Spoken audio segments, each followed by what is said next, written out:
এক ঘন্টায় শেষ করে দিলে হুজুর হইল না। আমি কি করবো? আমার মাহফিল আজকে গাজীপুরে নেওয়া। আপনারা মাগরিব পর একটা, এশার পর একটা, আমি কিছুই জানি না, জোর জোর করে এইভাবে নিয়ে আসেন। আলোচনা ঠিক করা যায় না। ঠিক বলছেন কোন কারণে? আপনি মাহফিল নিয়েছেন কেন?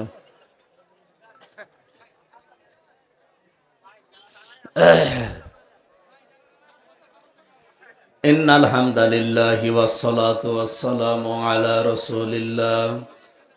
আম্মা বা'দু ফাউযু বিল্লাহি মিনাশ শাইতানির রাজীম। বিসমিল্লাহির রহমানির রহিম। না, কি আরম্ভ হয়েছে? এখানে সব বসিয়ে দেন তো, সব বসিয়ে দেন। গেটের ভেড় কমান, কথা বলা যাবে না ভাই। আর এখানে টাকা গুনবেন না, টাকা ভেতরে ভরে নেন, বাড়ি যেয়ে গুনবেন, যান। ভাইরা কথা বন্ধ করেন ভাই। وَقَضَى رَبُّكَ أَلَّا تَعْبُدُوا إِلَّا إِيَّاهُ وَبِالْوَالِدَيْنِ إِحْسَانًا صدقت يا ربنا عن أبي هريرة رضي الله تعالى عنه قال قال النبي صلى الله عليه وسلم। কি মাইক তো বাদাম বেচা মাইকে ছাড়া ভালো, একটু দূরে গেলে আওয়াজ পাওয়া যায় না, তো গলা ভেঙে যাবে। আওয়াজ বাড়িয়ে দেন, রিভাব দেন। যার দ্বারা যে কাজ হয় না ওই কাজে নেন কেন? ছাগল দিয়ে হাল চাষ হয়, এইটা তো তাই হচ্ছে। عن أبي هريرة رضي الله تعالى عنه قال قال النبي صلى الله عليه وسلم هما جنتك هما نارك إلى آخر الحديث رواه ابن ماجه وقال تعالى في شان رسوله وما زادهم إلا إيمانا وتسليما اللهم صل على محمد وآله وصحبه وبارك وسلم। আলহামদুলিল্লাহ। ঢাকা জেলার সাভার থানার অন্তর্গত আশুলিয়া নবীনগর কোরগাঁও পুরাতন পাড়া হাজী মতিয়ার রহমান স্কুল ময়দানে হযরতে ফাতিমাতুজ জোহরা রাদিয়াল্লাহু তাআলা আনহা মহিলা মাদ্রাসার চতুর্থ বাৎসরিক মহাবিশ্বের মহাবিশ্বয় আমাদের মালিক, আমাদের মনিব, মহান রব্বুল ইজ্জাত আল জালালের মুখের পবিত্র বাণী কোরআনে কারীম। পবিত্র অনুষ্ঠানের সম্মানিত সভাপতি জনাব মোহাম্মদ আমিনুর রহমান, প্রধান অতিথি সাবেক সংসদ সদস্য। কি আরম্ভ করেছে গো, কি আশ্চর্য! কথা বলেন। কে এত আওয়াজ কানে আসলে কথা বলা যায়? কথা বলবেন না ভাই, বললাম দাঁড়িয়ে থাকেন, কথা বলবেন না। সাবেক সংসদ সদস্য, এটা কি এই তিনবারের? ঠিক আছে, এই তিনবারের যারা, এরা যদি সাবেক সংসদ সদস্য লেখে, সাবেক মন্ত্রী লেখে, এটা একটা অবৈধ কথা লেখা হবে, কারণ আপনাকে আমরা ভোট দেইনি। অন্তত এই 15.5 বছরে আমরা আপনাকে ভোট দেইনি। সাবেক মন্ত্রী, সাবেক এমপি আপনি লিখতে পারেন না। আরো এই 15.5 বছরে যে ভাতা নিয়েছেন সব ফেরত দিন। কি আপনি অবৈধ ছিলেন, আপনার চেয়ারটাও অবৈধ ছিল। এতটুকু আপনি লিখতে পারবেন। আগামীতে যারা এই 3 বার হয়েছেন, যদি আবার কোনোদিন কিয়ামতের আগে ফিরে আসেন, তাহলে লিখবেন যে সাবেক চোর। যেটা সত্য সেটা লিখবেন। অথবা আরেকটু বেশি করে আমি বলে দিলাম, আপনি সাবেক ডাকাত লিখতে পারেন, লিখবেন, আমরা নিষেধ করব না। কিন্তু সাবেক সংসদ সদস্য এটা সম্মানিত একটা জায়গা। আপনি এইটা কোন চোরের নামে, ডাকাতের নামে আমরা লিখতে রাজি না। সুতরাং উনি অবশ্যই 3 বারের আগে আমার সাথে জেলখানায় ছিলেন। ডাক্তার দেওয়ান মোহাম্মদ সালাউদ্দিন বাবু, বিশিষ্ট রাজনীতিবিদ, বিশিষ্ট সমাজসেবক। আল্লাহ রাব্বুল আলামিন তারে গোলামকে হায়াতে তাজ্জেবা সিহাতে কুল্লিয়া দান করুন, বলেন আমিন।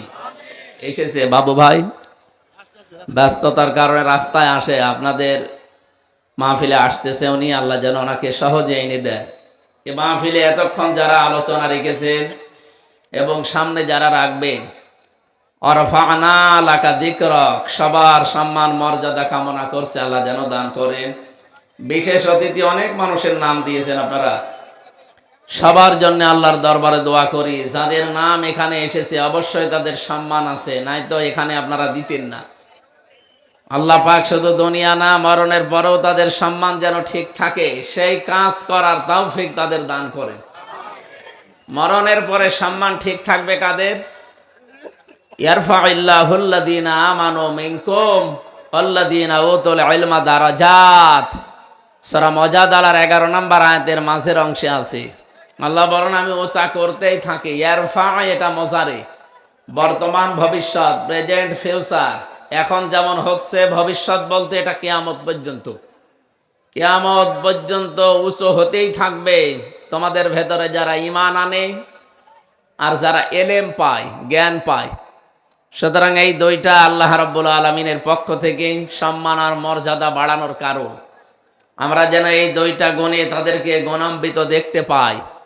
শুধু নাম দিলেই হবে, এই দুইটা গুণ লাগবে, তাহলে মন থেকে মানুষ সম্মান করবে। কি কথা বলেন না কেন? আর এই দুইটা যদি না থাকে, হয়তো সামনাসামনি আপনারা দেখলে আসাদুজ্জামান কামালের মতো বলবে যে আপনি এদেশের কৃতি সন্তান, আর একটু পেছনে গেলে বলবে ও শয়তান, মরে না কেন। আমি তো নিজে শুনেছি এই গালি দিতে। সামনাসামনি বলছে আপনি এদেশে না আসলে এদেশ ডুবে মরতো, পেছনে যে বলছে আল্লাহ এত মানুষ দেখো, এরে দেখো না, এরে তুলে নিতে পারো না। আমার দাদা, আমি জেলখানায় থাকতে দাদাটা মারা গেছে, একটা গল্প শোনাতেন আমাদের, যে বাদশাহ হাজ্জাজ বিন ইউসুফ, এই লোকটা এত জালেম ছিল, মানুষ তার নামই দিয়েছিল জালেম। ওর নাম যে হাজ্জাজ বিন ইউসুফ, এই লোক অনেকে জানতো না, নাম জানতো ওর নাম কি। আপনি ইতিহাসের আবর্তনে দেখবেন, কালের আবর্তনে কিছুদিন পর, এখন হয়তো না, এখনো 100-200 বছর পর, এ দেশে যারা জালেম ছিল তাদের নাম অনেকে মনে রাখবে না, কিন্তু তারা যে জালেম ছিল এইটা বললে মানুষ বুঝবে যে অমক ছিল। কথা বলেন? ইয়াজিদ, এই নামটা কি খারাপ? কি সুন্দর নাম, কিন্তু নামটা এখন গালি হয়ে গেছে। বলেন, হিটলার নাম কি খারাপ? ভালো নাম, কিন্তু নামটা গালি হয়ে গেছে। কাউকে যদি আপনি রাগাতে চান, বলবে ওই এজিদের বাচ্চা, ওই এমনি রেগে যাবে। কারণ ও জালেম ছিল, সরকারি মাল তসরুপ করেছিল, কোনো অডিট ছিল না সরকারি মারের, জর যার মূল্য তার, এই নীতিতে চলতো এই লোকটা। আমি তার পুরা জীবনী পড়ি, এইটা পেয়েছি। এই 53 বছরে যাদের জীবনে এরকম কিছু পাবেন, দেখবেন আর 53 বছর পর ওই মানুষগুলোর নাম আর এই দেশে কেউ সম্মানের সাথে নেবে না, নিলে গালি। আমার তো মনে হয়, আমার মন ডেকে বলে, আর 100 বছর পর এদেশের একজনের নাম গালি হয়ে যাবে। মানুষ তখন তার নামটাও নিতে তো চাইবে না, ছেলে মেয়ের নামও রাখবে না। আমরা আবু জেহেল নামে কাউকে এখন দেখতে পাই? এমনকি কোন হিন্দুকেও যদি বলেন যে ভাই ছেলে হয়েছে, আপনি অন্য ধর্মের লোক, এই 1000 টাকা দিলাম, ছেলের নাম আবু জেহেল রাখবেন, বলে ওকে নাম, এটা হিন্দু রাজি না। তাহলে আপনি যা করলেন, আপনি তো আবু জেহেলকে ছাড়িয়ে গেছেন। আমি আবু জেহেলের পুরা জীবনী পড়ে দেখেছি, তার যতদিন রাজত্ব ছিল 14টা কাজ করেছিল জনগণের বিরুদ্ধে। আর আমি এই যে পালিয়ে গেছে, যা ইনার জীবনেও পড়েছি, ইনার জীবনী পুরাটা, এই 15.5 বছরে আমি 15টা অপরাধ পেয়েছি, বড় বড়, সব জনগণের বিরুদ্ধে। ও যদি 14টা করে ইতিহাস হয়ে থাকতে পারে, ইনি এক কাটি বেশি, 15টা, ইনিও ইতিহাস হয়ে যাবে। বলেন? সুতরাং আমাদের এখান থেকে শিক্ষা নেওয়া দরকার। পিয়াদারা এসে বলছে, বাদশা আপনার জন্য তো বাইরে যাওয়া যায় না, মানুষ শুধু গালি দেয় আপনাকে। গালি দেয় কে গো? আমি দেখবো।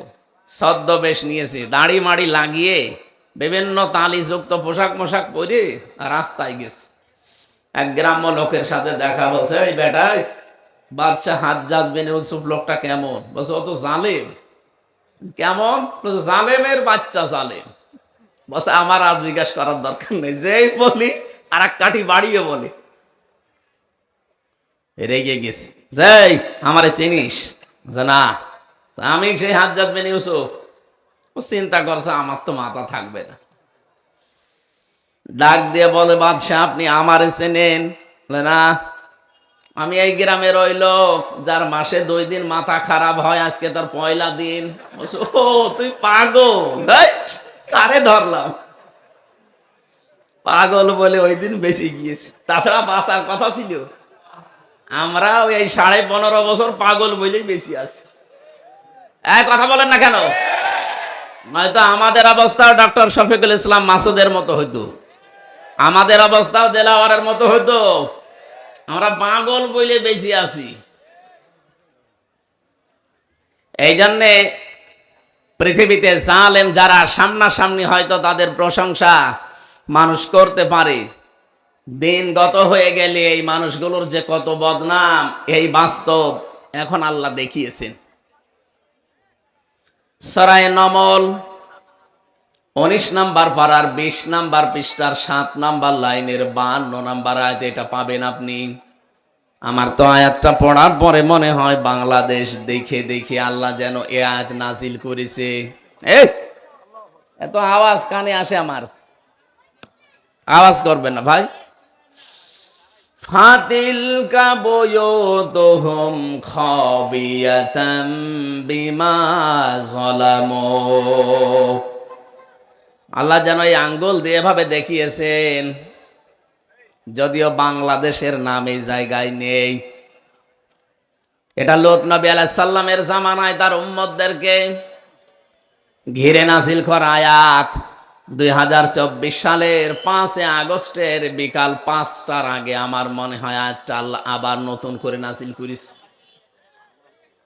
আল্লাহ রাব্বুল আলামিন বলেন এই সেই ঘরগুলো খাবিয়াতান, আমি জনশূন্য করে দিয়েছি, ওজার গৃহ বানিয়ে দিয়েছি, পরিত্যক্ত করে দিয়েছি, বিমা যালামু, এই জালেমদের জুলুমের কারণে। ঢাকাবাসী, শুধু ঢাকা না, বাংলাদেশের 630টা থানা আছে, কম বেশি প্রায় জায়গায় আমি গেছি। যেখানে যাই দেখি জালেমদের বাড়ি ঘরে আয়াতের সাথে আল্লাহ মিলিয়ে দিয়েছেন, সবগুলো আজ জনশূন্য ওজার গৃহ হয়ে গেছে। কারণ যেখানে জুলুম করা হয় এই জায়গাটা পর্যন্ত আল্লাহ অভিশপ্ত বানিয়ে দেন। এ পর্যন্ত ছিল জালেমদের ব্যাপারে, এরপরের অংশ আল্লাহ দিয়েছেন আমাদের জন্য। আমরা এবার কি নেব এখান থেকে? ইন্না ফি যালিকা লাআয়াতাল লিকাউমিন ইয়ালামুন। এখানে লামে তাকিদ আছে, যারা আরবি গ্রামার জানে তারা টের পাচ্ছেন এই আয়াতটা কত কঠিন। এই নামেন ভাই, নামেন, আপনি এখানে এসে বলেন তো দেখি, আমার কানের কাছে আর একটু জোরে বলেন, আসেন। যেভাবে দাঁড়িয়ে আছেন বসে আসেন, শোনা তো যাচ্ছে নাকি? কথাগুলো শোনেন আগে। কি দেখতে এসেছেন আপনি?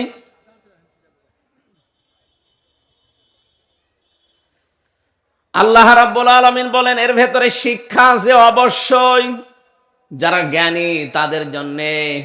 আমরা জ্ঞানী মনে করি নিজেদেরকে। আমাদের এখানে শিক্ষা কি? আমাদের শিক্ষাটা হচ্ছে জালেমদের বিশাল শিকড় কিন্তু আল্লাহ অলরেডি কেটে দিয়েছেন। ফাকাতিয়া দাবিরুল কওমিল্লাযিনা যালামু, সূরা আনআমের 45 নম্বর আয়াতের প্রথম অংশে আছে। রব্বুল আলামিন বলেন জালেমদের শিকড় কেটে ফেলা হয়ে গেছে। কেটেছে কে? না না, আপনি আলেম।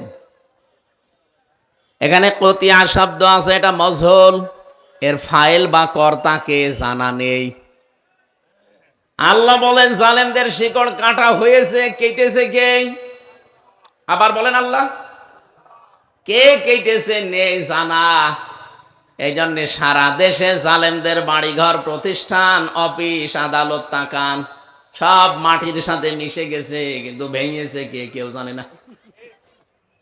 আপনি কুষ্টিয়ায় হানিফের বাড়ির কাছে যান, পায়খানার প্যান পর্যন্ত মানুষ খুলে নিয়ে চলে গেছে, তো নিয়েছে কে কেউ জানে না। সারা দেশে অবস্থা একই। তো এখান থেকে আপনি কি নিতে পারেন? এই সাভারের ইউনিয়নের চৌকিদার থেকে শুরু করে সংসদ পর্যন্ত আপনি তাকাবেন, জালেমদের কিন্তু স্তরে স্তরে লোক সব সেট করা ছিল। এখন আছে? এখন কেউ পরিচয় দেওয়ার মতো সাহস আছে? কোথায় পৌঁছিয়েছে আল্লাহ? খালি এই জুলুমের কারণে। কিসের কারণে? আল্লাহ এখান থেকে আমাদেরকে যেন বারবার তাকিয়ে, হাতে দুই জায়গায় তাকিদ আছে, ইন্না একটা, লা একটা। আল্লাহ বলেন আমি তাকিদ দিয়ে বলছি, ভালো করে শোনো, অবশ্যই এর ভেতরে শিক্ষা আছে। যারা জ্ঞানী দাবি করো তাদের জন্যে। জালেমদের এত বড় শিকড় যদি কেটে আমি নির্বংশ করে দিতে পারি, আজ পৃথিবীতে আবার যারা তোমরা চেয়ারে বসবে, তারাও যেন যদি জুলুম করে, তাদের বাড়ি ঘরও কিন্তু শ্মশান হয়ে যাবে। যেন আমাদের উচিত আমরা অতীত থেকে, জালেমদের জীবন থেকে যেন শিক্ষা নেই। সামনে যারা আসবেন, যে আসবেন জনগণের মালিক না, জনগণের সেবক হবেন। কথা বলেন না কেন? আমরা এরকম সেবকই দেখতে চাই, মালিক দেখতে চাই না।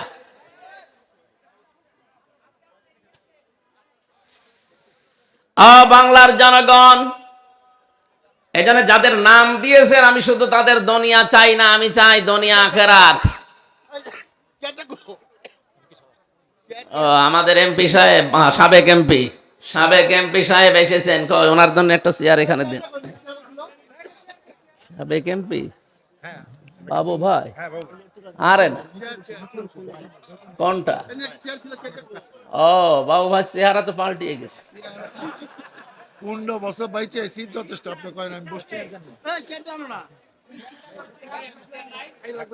আপনি আমার পাশেই ছিলেন, আপনি 1 নম্বরে ছিলেন, আমি 4 নম্বরে। সুবহানাল্লাহ, আলহামদুলিল্লাহ, লা ইলাহা ইল্লাল্লাহ। সুবহানাল্লাহ, আলহামদুলিল্লাহ, লা ইলাহা ইল্লাল্লাহ, লা ইলাহা ইল্লাল্লাহ, মুহাম্মাদুর রাসূলুল্লাহ। সাভারবাসী, যে কথাটা বলছিলাম, যতগুলো মানুষের নাম আপনারা দিয়েছেন, আমরা চাই এদের সম্মান মর্যাদা এ দুনিয়া শুধু না, মরণের পরও যেন আল্লাহ জান্নাত পর্যন্ত টিকিয়ে রাখেন। বলেন আমিন। কয়টা জিনিস লাগবে জানো? 2টা। একটা ঈমান লাগবে নির্ভেজাল, যে ঈমানের ভেতরে শিরিক থাকলে চলবে না। এজন্য আমরা যারা এখানে সম্মান বাড়াতে চাই দুনিয়া আখিরাতে, এমন ঈমান আনা লাগবে, এমন ঈমানের দাবি করা লাগবে যে ঈমানে শিরিক নেই। আল্লাহ যেন তৌফিক দেন। বলেন আমিন। আমি এক কথায় জবাব দিচ্ছি, এদিকে তাকান ভাই। এমন এমন বাক্য বাংলা ইংরেজিতে পড়েননি, এক কথায়, এটা এক কথায়।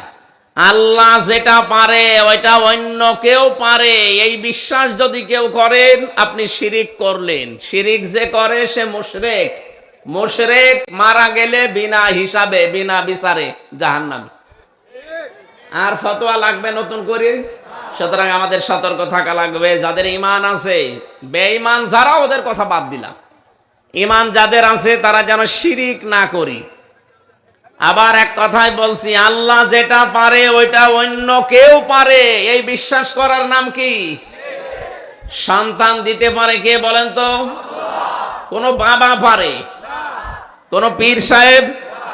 অনেকে এই যে বিভিন্ন সময় দেখি বলে, হুজুর আপেল পুড়ি দিন, আমার বারবার মেয়ে হয় যেন ছেলে হয়। আরে ভাই, আপেল পড়ে যদি ছেলে হইতো তা আমার 3 মেয়ে, আমি আগে খাওয়াতাম না? কোথায় পেয়েছে এসব আপেল পড়া? সুতরাং এই কাজ করতে গিয়ে অনেকে ঈমান হারিয়ে ফেলছেন, বিভিন্ন ভণ্ড পীরের কাছে গিয়ে কোন বাবা, কোন মাজার, কোন জিন্দা পীর, কোন মরা পীর পারবে না। সন্তান দিতে পারবে কে? এবার দ্বিতীয় পয়েন্টটা বলি, এটা ক্লাস চলছে, বলবো দ্বিতীয়টা। আলা লাহুল খালক ওয়াল আমর, আল্লাহ পাক বলেন বানিয়েছি আমি, হুকুম চলবে আমার।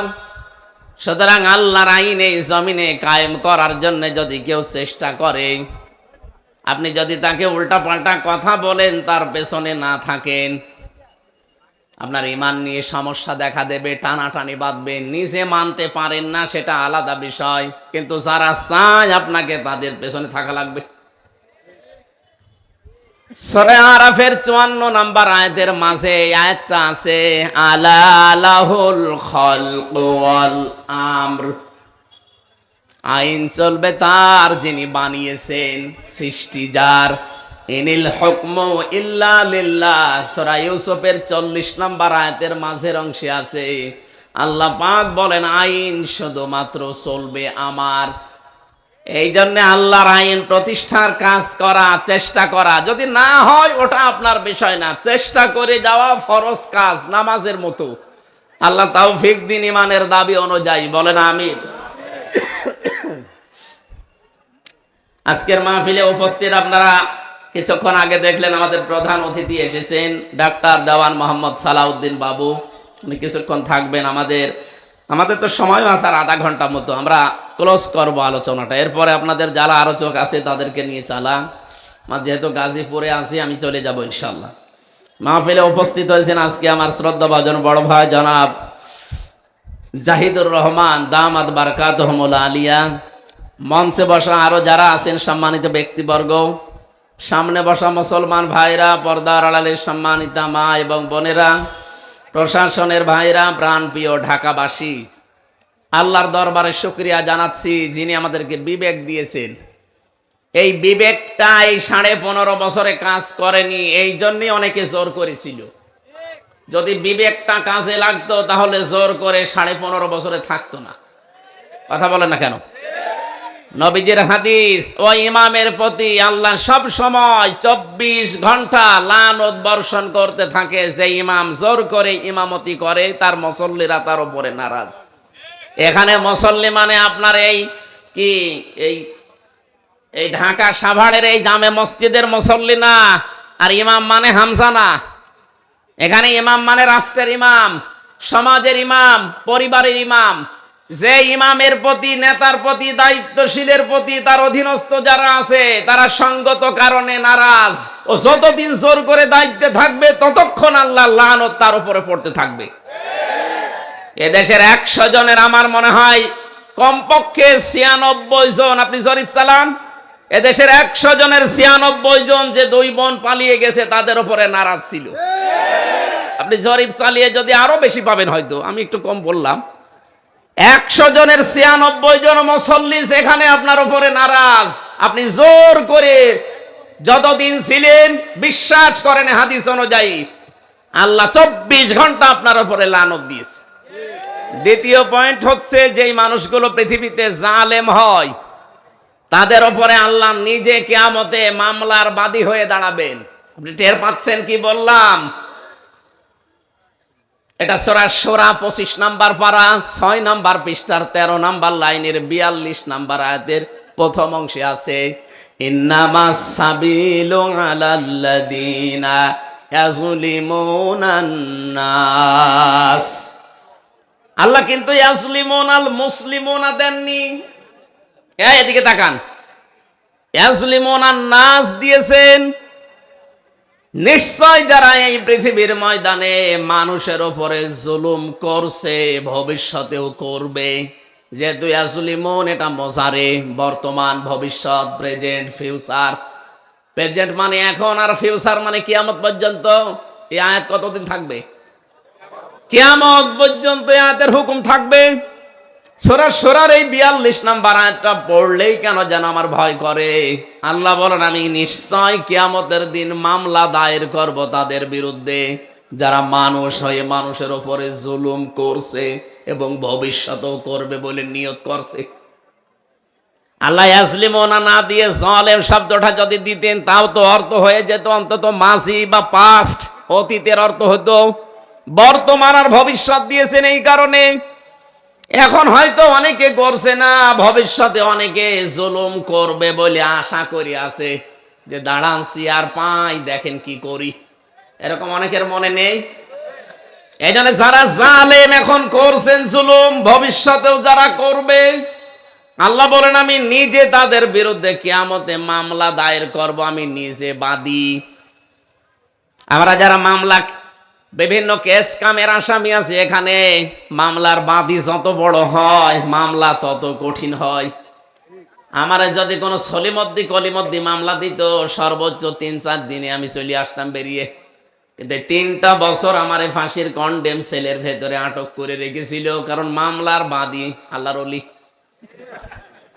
ওই যে ওনার মামলার বাদীছে আমারও, এই জন্য আমারে ছাড়ে নাই।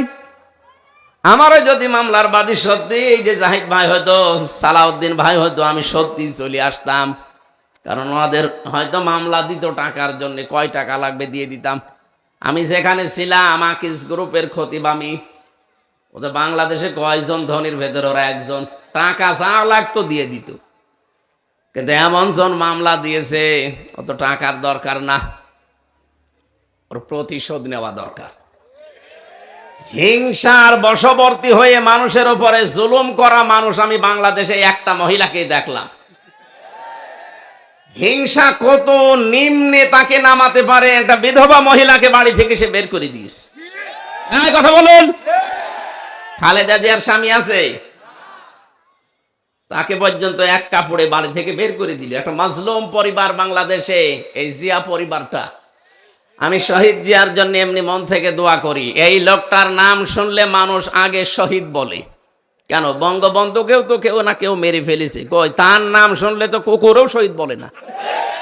কেন বলে না বলেন তো? এই লোকটা শহীদ আমার মনে হয় হয়নি, যদিও লোকে মেরে ফেলেছে মানুষ, কিন্তু শহীদ জিয়াকেও মানুষ মেরেছে। তার নাম শুনলেই মানুষ কি বলে আগে?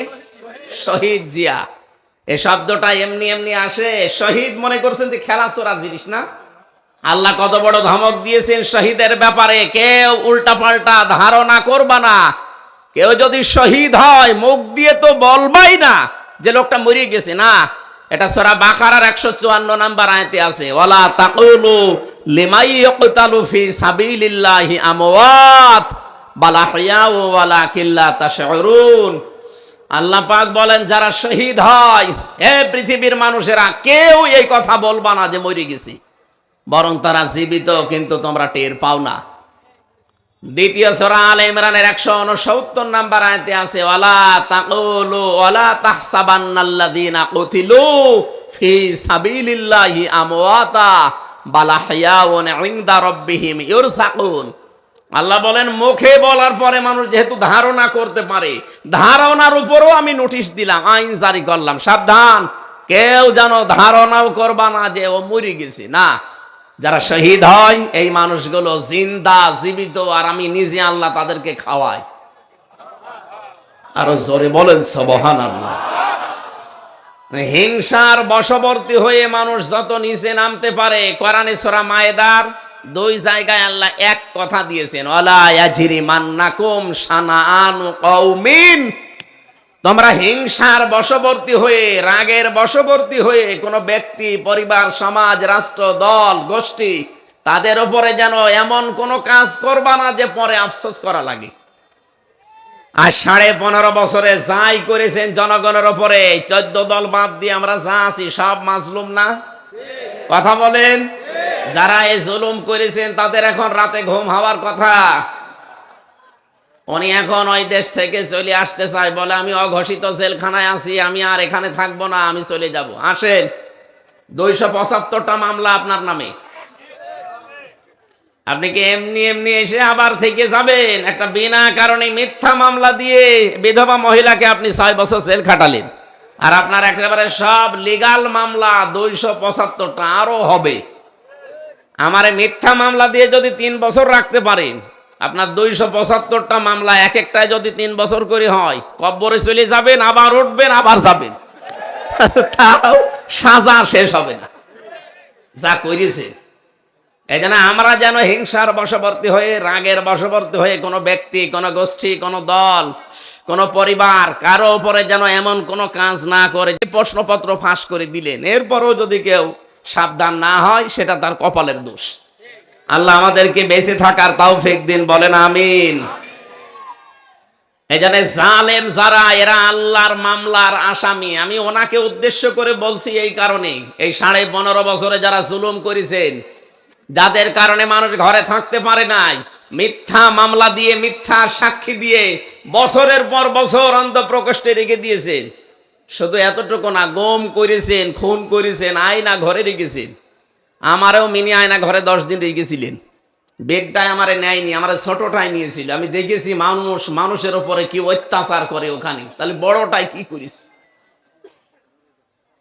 সুতরাং এই সমস্ত কাজগুলো যারা করেছেন, এখন যদি মনে করেন আস্তাগফিরুল্লাহ পড়ে দিলাম আমার সব মাফ হয়ে গেল, না, এইটার নাম তাওবা না। অপরাধ যার কাছে, স্বীকার করবেন তার কাছে। এক কথা বলেন না কেন?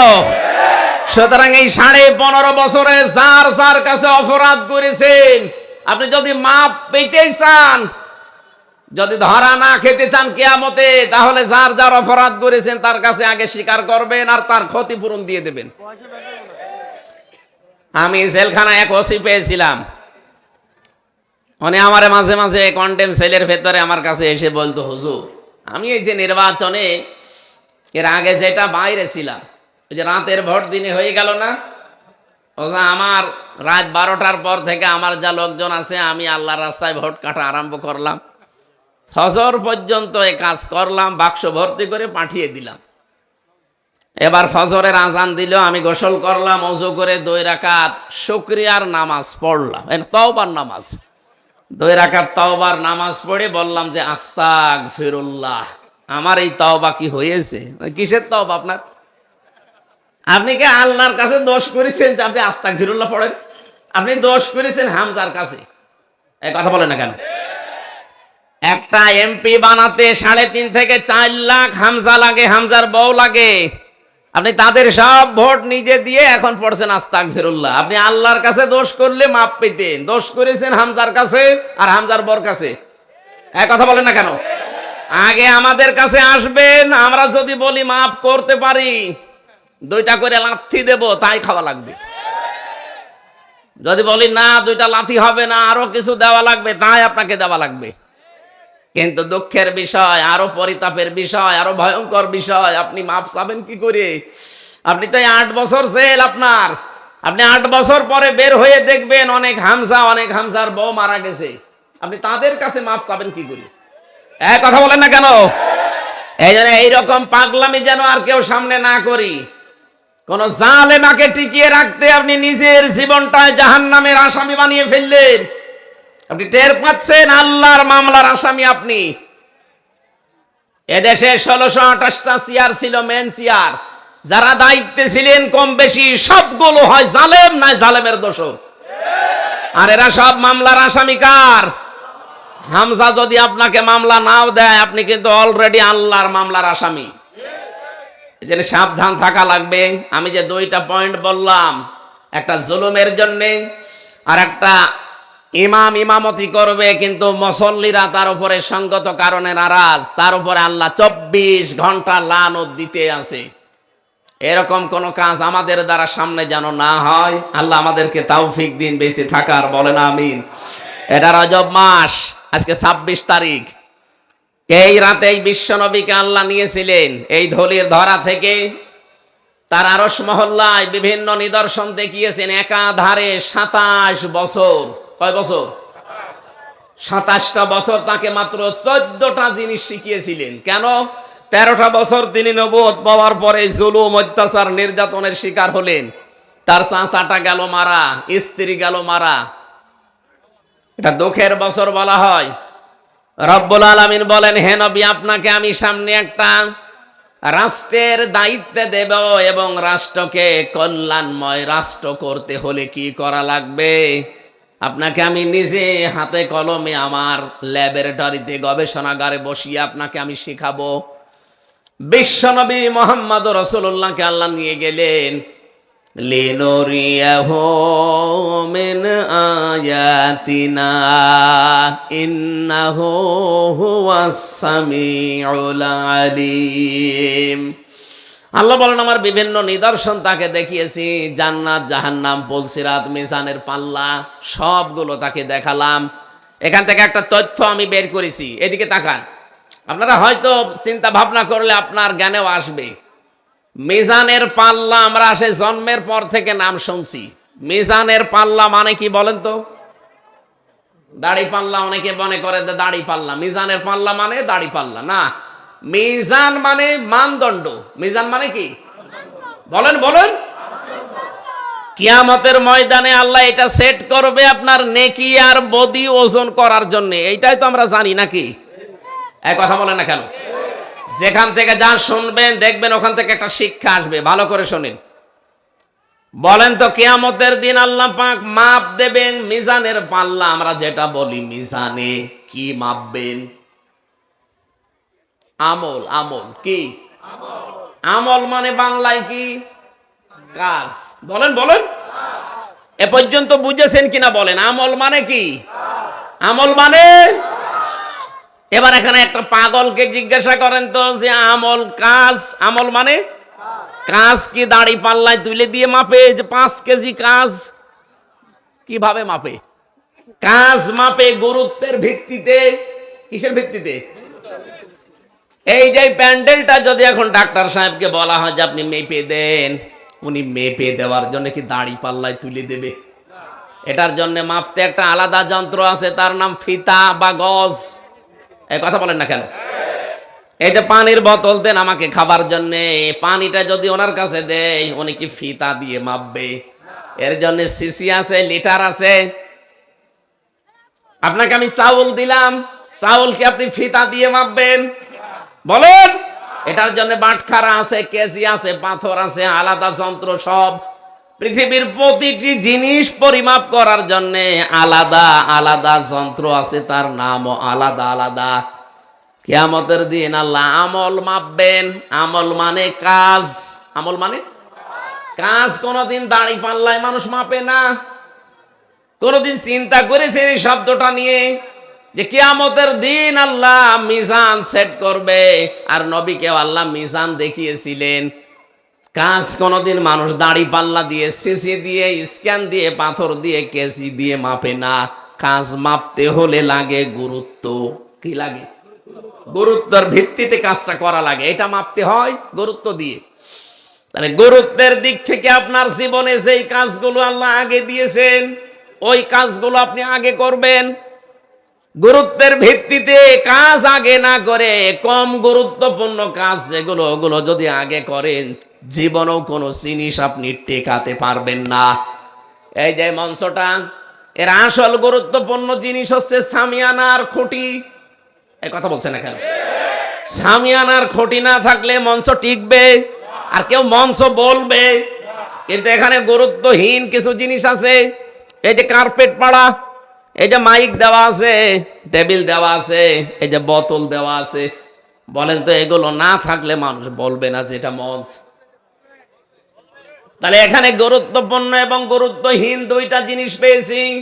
একটা সামিয়ানা আর খুঁটি আসল, আর বাকিগুলো যা আছে এগুলো অত গুরুত্বপূর্ণ না। এই জন্য জীবনে যত ইবাদত আল্লাহ আমাদের করার জন্য নির্দেশ দিয়েছেন, প্রতিটি ইবাদতে দেখবেন গুরুত্বপূর্ণ কিছু জিনিস আলাদা করা আছে আর গুরুত্বহীন কিছু জিনিস আলাদা করা আছে। নামাজে ফরজ কয়টা?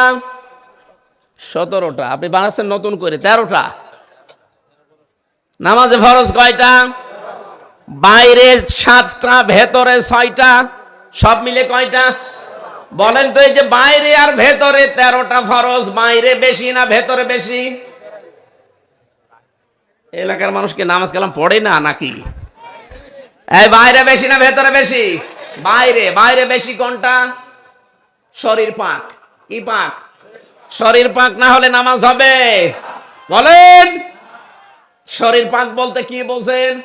এই শরীর পাক করতে হলে শুধু গোসল করলে আর ওযু করলে শরীর পাক হয়ে যায়। নবীজি জানিয়েছেন এই শব্দের ব্যাখ্যায় তামাম দুনিয়া যত মুসলিম আছে সবাই কিন্তু একটা শরীরের মতো। এ হাদিস শোনেন না কোনোদিন? তাম দুনিয়ার সব মুসলিম আমার উম্মত যারা দাবি করে তারা কিসের মতো? আমার এই চোখে যদি ব্যথা হয় হাতে টের পাবে, হাতে ব্যথা হলে চোখে টের পাবে, পাবে না? তাম দুনিয়ায় 257টা দেশের ভেতরে 57টা মুসলিম দেশ, 210 কোটি মুসলিম আমরা বাস করি। যেখানেই কোন মুসলমান অত্যাচার জুলুম নির্যাতনের শিকার হবে, এখান থেকে কিছু করতে না পারলো করা লাগবে। এখান থেকে যদি ওগুলো না করে বলেন যে যা করছে করুক, লা ইলাহা ইল্লাল্লাহ, আপনি বুঝতে হবে আপনার এই জায়গাটা প্যারালাইজড হয়ে গেছে অথবা অকেজো হয়ে গেছে, এই জন্য আপনার হাতে টের পাচ্ছে না। আমার এই হাতে যদি এখন প্যারালাইজড হয়ে যায়, এই হাতে আপনি যতই আঘাত করেন এই জায়গাটা কিন্তু টের পাবে। আরো জোরে বলেন। আমেরিকা যারা অত্যাচার করেন, গাজায় যারা অত্যাচার করলো, ফিলিস্তিনে এখনো যারা অত্যাচার চালাচ্ছে, বাংলাদেশেও যারা অত্যাচার করেছে, এই দৃশ্যগুলো দেখে যদি কোনো মুসলমান বলে না ওটা আমার দলের না, ওটা আমার লোক না, যে যা করছে করুক গা, আমি তো ভালো আছি, আপনি মনে করবেন আপনার এই জায়গাটা প্যারালাইজড হয়ে গেছে আপনার ইমানের ভেতরে। প্যারালাইজড জিনিস যেমন নিজে নড়তে পারে না একজনের সাহায্য ছাড়া, আপনার যে ইমান, এই ইমান দিয়ে আপনি জান্নাতেও যেতে পারবেন না। আমার প্রথম পয়েন্ট ছিল আপনার শরীর পাক, এটা আমি বোঝাতে উদাহরণটা আনলাম। শরীর বলতে যেহেতু তামাম দুনিয়ার সব মুসলিম একটা শরীরের মতো। এখন আমি এই সাভার জামে মসজিদে নামাজ পড়তে যাব, এদিকে তাকান। নামাজ পড়তে যাওয়ার সময় দেখি সামনে একজন মহিলা বেপরদা, মাথায় কাপড় নেই, বুকে ওড়না নেই, এমন কায়দায় দাঁড়িয়ে আছে। আমি যদি বলি নাউজুবিল্লাহ আস্তাগফিরুল্লাহ, এইভাবে মহিলারা চলাফেরা করে, এই দেখে আমি চলে গেলাম। মনে করেন শাবনূরের মতো একটা মহিলা এরকম বেপরদায় দাঁড়িয়ে আছে, নামাজে দাঁড়িয়েই যদি আপনি সূরা কিরাত তেলাওয়াত করেন আলহামদুলিল্লাহি রাব্বিল আলামিন, আপনি যতই আল্লাহর ওলি দাবি করেন মনে মনে খেয়াল করবেন যে আমি কি দেখি আসলাম। বলেন তো এখন কি ওই শাবনূরকে মেরে ফেলা লাগবে? না, তাকে পবিত্র করা লাগবে। তাকে পবিত্র করার মাধ্যম আল্লাহ দিয়েছেন পর্দা। কি বলেন বলেন? ওকে পর্দা দেওয়ার ক্ষমতা আমার আছে, সালাউদ্দিন সাহেবের আছে না, রাষ্ট্রের আছে, এবং তার দায়িত্বশীল যারা তাদের আছে। সুতরাং এই দায়িত্বশীল গুলোকে দায়িত্বপূর্ণ আচরণ করা দরকার, আর এই রাষ্ট্রকে এমন জায়গায় দেওয়া দরকার রাষ্ট্র যেন তাকে পবিত্র করে, পর্দার বিধান দেয়। তাহলে নামাজে দাঁড়ার সময় যদি ওইরকম কিছু বাঁধেও, বাঁধবে তো না, বাঁধবে কিন্তু ফাতেমার মতো দেখতে মনে হবে। হযরতে ফাতেমা যখন বাইরে যেতেন তখন যেমন পর্দা করে যেতেন, ওইরকম রাস্তাঘাটে দেখবেন কিন্তু শাবনূর না, দেখবেন আপনি ফাতেমা। নামাজে দাঁড়াবেন কিন্তু আপনার ওই খেয়াল আর আসবে না, কারণ আপনি দেখে এসেছেন হয় নিজের খালা নাই নিজের মেয়ে। আমার বোঝানোর বিষয় ছিল 13টা বিষয়, যেহেতু ফরজ নামাজের ভেতরে, এই 13টা ফরজের একটা ফরজ আপনি আদায় করেননি, 12টা আদায় করেছেন, আপনার নামাজ হবে? বলেন বলেন। এখন যদি বলেন না আমি 12টা আদায় করলাম, একটা করি নাই, অন্তত 12টা সওয়াব দেন, কি হবে? না। এটা যেমন সহজে বুঝলেন। হ্যাঁ, 14টা ওয়াজিব আছে, যদি আপনি একটাও ছেড়ে দেন আপনার নামাজ হবে, কিন্তু জরিমানা দেওয়া লাগবে, সিজদা। কি দেওয়া লাগবে? বলেন বলেন। সুন্নত আছে 12টা, নামাজ ভেঙে যাওয়ার কারণ আছে 19টা। এর ভেতরে যে কোনো একটা যদি ছেড়ে যায় আপনার নামাজ কিন্তু বাতিল হয়ে যাবে 19টার ভেতরে।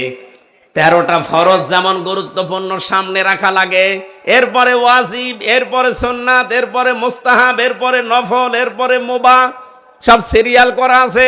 ফরজ বাদ দিয়ে বাকি কোনোটা যদি ছেড়ে যায়, সিজদা দিলে, জরিমানা দিলে নামাজ আদায় হয়ে যাবে। কিন্তু 13টা ফরজের একটাও যদি বাদ যায়, আপনি যত সুন্দর করে নামাজ পড়েন, আপনার নামাজ পড়াটা বাতিল, একটা সওয়াবও হবে না, জিরো। বলেন, শূন্য, কিচ্ছু পাবেন না। এই পৃথিবীতে ঠিক আমার আল্লাহ ফরজ বিধান দিয়েছেন 500টা। কয়টা? বলেন বলেন। এই পুরা কোরআন শরীফে 500 বিধান আছে শরীয়তের। এইগুলো আমাদের ব্যক্তি, পরিবার, সমাজ আর রাষ্ট্রে সব দেখাতে হবে আল্লাহকে। আপনি 499টা মানেন, একটা মানেন না, নিজে তো মানেন না, আরো বিরোধিতা করেন। বুঝবেন আপনার 12টা ফরজ আদায় করে একটা ফরজ আদায় না করলে যেমন একটা সওয়াবও হয় না, জিরো হয়। কিয়ামতের দিন আপনাকে যখন মাপ দেওয়া হবে মিজানের পাল্লায়, পুরাটা জিরো। এই কথা বলেন না কেন? হ্যাঁ, আপনার হয়তো অনেক আনুষঙ্গিক আর যেগুলো বললাম, এই যে মাইক, কার্পেট, এরপরে এই যে এখানে যেগুলো আছে আনুষঙ্গিক, এগুলো না থাকলেও তো হয়, কিন্তু দিলে একটু আরো ভালো লাগে, আরো ভালো করে মানুষ মঞ্চ বলবে। কিন্তু এই খুঁটি আর সামিয়ানা না থাকলে কোনো পাগলও এটা মঞ্চ বলবে না। আমার জীবনে এই 500 ফরজের 499টা আমি আদায় করি, একটা আদায় তো করি না, আরো বিরোধিতা করি। কিয়ামতের দিন আল্লাহ যখন মিজানের পাল্লা নাম শোনেন, মাপ দেবেন, গুরুত্বের ভিত্তিতে মাপবেন। আপনি আগে গুরুত্বপূর্ণ কাজগুলো করেছেন না গুরুত্বহীন কাজের আপনি বেশি বেশি পায়রুটি দিয়েছেন? বাস্তবতা এটা, কিয়ামতে দেখবেন আপনার আমল নামা পুরাটা জিরো, শূন্য হয়ে দেখা দেবে।